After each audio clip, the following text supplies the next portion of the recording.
यदा यदा हि धर्मस्य ग्लानिर्भवति भारत अभ्युत्थानम् अधर्मस्य तदात्मानं सृजाम्यहम्। नमस्कार। आसंतु आज आम जानिबा भगवान विष्णु का चतुर्थ अवतार नरसिंह बा नृसिंह अवतार विषय रे। काहींकि भगवान विष्णु नरसिंह अवतार धारण करथिले एवं काहींकि एक पिता निज पुत्र को मृत्युदंड देबा पई चाहुथला।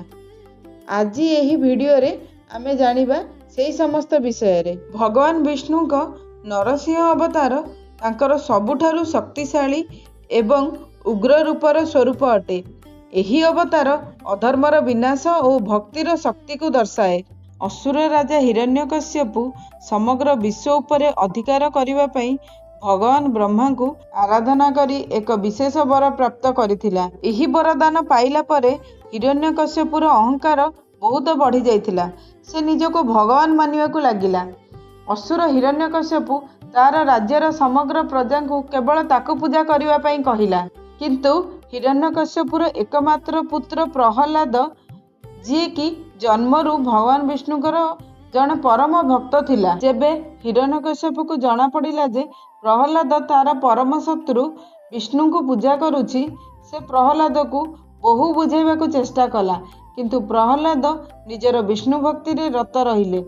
एथिरे क्रोधित होई हिरण्यकश्यप निजर पुत्र को मारिबा पई अनेक प्रयास कले, जेपरि कि ताकू पहाड़रू तलू फिंगी देबा, हाथी द्वारा मारिबा को चेष्टा करिबा, विषधर साप द्वारा दंशन कराइबा इत्यादि। किंतु एथिरे प्रहलादर कौनसी क्षति हेला नहीं। परिशेष रे हिरण्यकश्यपुर भौणी होलिका जी की वरदान पाइथिले जे से अग्नि रे जलिबे नहीं। एहा परे एही निष्पत्ति नियागला जे होलिका प्रहलाद को निज कोଳରେ धरी अग्नि रे बसिबे। किंतु परिणाम ओलटा हेला। होलिका जलिगले ओ प्रहलादर किछि असुविधा हेला नहीं। परिशेष रे हिरण्यकश्यपु अत्यंत रागरे एक खंब को देखाई प्रहलाद को पचारिला, कौन तोर भगवान यही खंबरे अछि?